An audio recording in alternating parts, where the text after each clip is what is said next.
কাকার আমি কইলাম ওটা ধাক্কা দিয়ে ভালো লাগে।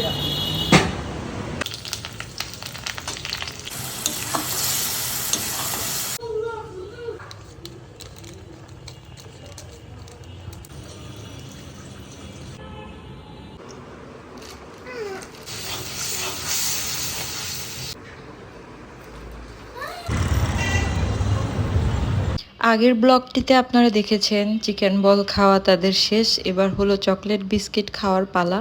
আমি ওদেরকে এভাবে একটু ঢং করে দিচ্ছি, এতে ওরা খুব মজা পায়। এই তো ওদেরকে বিস্কিট খেতে দিয়ে এখন আমি চলে যাব রান্নায়, কারণ অলরেডি আমার রান্নায় অনেক দেরি হয়ে গিয়েছে।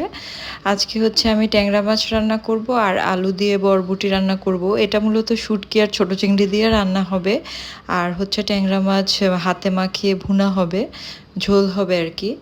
আর এখানে ধুয়ে রাখা ট্যাংরা মাছগুলোকে আমি 3 ভাগে ভাগ করে নিচ্ছি। প্রথমে আমি বড় বড়গুলো একটু আলাদা করে নিচ্ছি, যেটা আজকে রান্না করব, এবং বাকিগুলো থেকে আরও 2 ভাগে ভাগ করে ফ্রিজে তুলে রাখবো। যেহেতু আমাদের 2 বাচ্চা সহ আমরা 4 জন মানুষ, বাচ্চারা তো আর এত ছোট মাছ খেতে পারে না, তাই আপনাদের ভাইয়া আর আমার জন্য আমি নিয়েছি। এখানে পেঁয়াজ, লবণ, হলুদ, মরিচ, জিরা, তারপর হচ্ছে অল্প একটু রসুন বাটা, তেল দিয়ে ভালো করে মাখিয়ে নিব। আর এই মুহূর্তে যারা আমার ভিডিওটি দেখছেন, যদি আমার ভিডিও আপনাদের ভালো লাগে তাহলে অবশ্যই লাইক, কমেন্টস এবং সাবস্ক্রাইব করে আমার পাশে থাকবেন। আর আমাকে কমেন্টসে জানাবেন আমার কোন ধরনের ভিডিওগুলো আপনাদের বেশি ভালো লাগে, তাহলে আমি চেষ্টা করব সেই রিলেটেড ভিডিও দেওয়ার জন্য। এই তো দেখুন আমি এখানে পেঁয়াজ, মরিচ সব কিছু এখানে ভালোভাবে মেখে এখন ট্যাংরা মাছগুলো এই তো মেখে নিচ্ছি সুন্দর করে।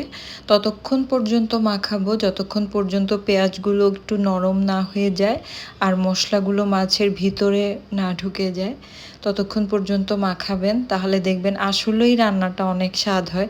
আমাদের আগের দিনের নানি দাদিরা কিন্তু এভাবে হাতে মাখিয়ে রান্না করতো, কারণ ওনাদের অনেক অনেক কাজ থাকতো, তাই তারা এই শর্টকাট ফর্মুলায় রান্না করতো। আর তাদের রান্নার স্বাদও কিন্তু ছিল অতুলনীয়, এটার বাড়িয়ে বলার অপেক্ষা থাকে না।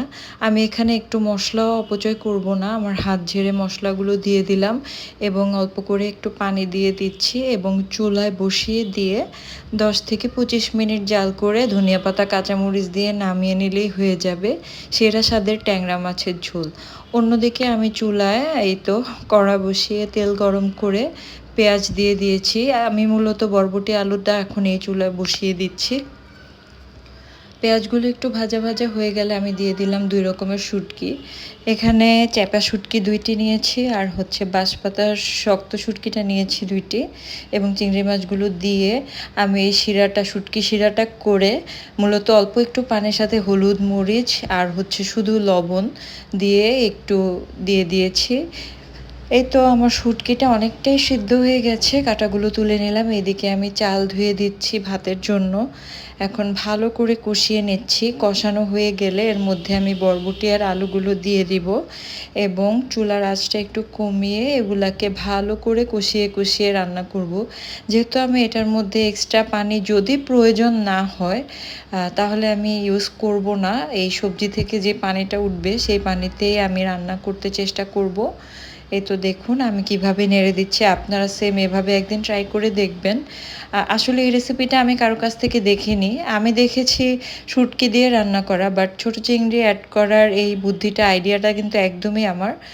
আপনাদেরকে আমি রিকোয়েস্ট করছি আপনারা একদিন এভাবে ট্রাই করে দেখবেন, আমার রেসিপিতে অনেক ভালো লাগবে। এই তো আমি ভালো করে নেড়ে দিচ্ছি। সবজি থেকে কিন্তু অনেকটা পানি বের হয়ে এসেছে। এদিকে আমার ট্যাংরা মাছটাও হয়ে গিয়েছে। এই দেখুন আমার শুটকিটাও হয়ে গেছে, তেল বের হয়ে এসেছে এবং কড়ার সাথে তরকারিটা লাগা লাগা হয়ে গিয়েছে। আমি একটু আলুগুলো আস্ত করে থেতো করে দিচ্ছি যেন একটু মাখা মাখা হয়। আমি আবারও বলি, এই মুহূর্তে যারা আমার ভিডিওটি দেখছেন, যদি আমার ভিডিও আপনাদের ভালো লাগে তাহলে অবশ্যই লাইক, কমেন্টস এবং সাবস্ক্রাইব করে আমার পাশে থাকবেন।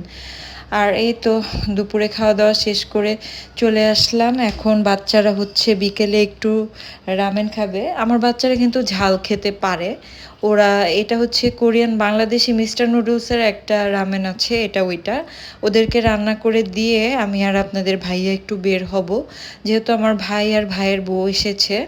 তো ওদের জন্য একটু রাতের খাবার, যেহেতু আমি বাসায় রান্না করিনি, বাইরে থেকে কিনে নিয়ে আসবো। আমরা চলে যাচ্ছি মামুন বিরিয়ানিতে। এই তো আমাদের বাসার সামনের এই জায়গাটা রাতে এত সুন্দর লাগে কি বলবো। আমরা হেঁটে হেঁটেই চলে গেলাম দশতলা মার্কেটের পরেই মামুন বিরিয়ানি। আমরা কিছুক্ষণ ওয়েট করেছিলাম কারণ তেহেরি ছিল না। এই তো নতুন হাঁড়ি এসেছে, দেখুন একদম গরম গরম তেহেরি। আর আমরাই এই হাঁড়ি থেকে ফার্স্ট নিয়েছি। আমি একটু ফুটেজ তুলে নিচ্ছিলাম। ওদের এই তেহেরিটা কিন্তু অনেক মজা হয়। আমরা মূলত 4 প্যাকেট তেহেরি, একটি কাচ্চি ও একটি মোরগ পোলাও নিয়েছিলাম। ওকে, আজকের জন্য এতটুকু, ভালো থাকবেন।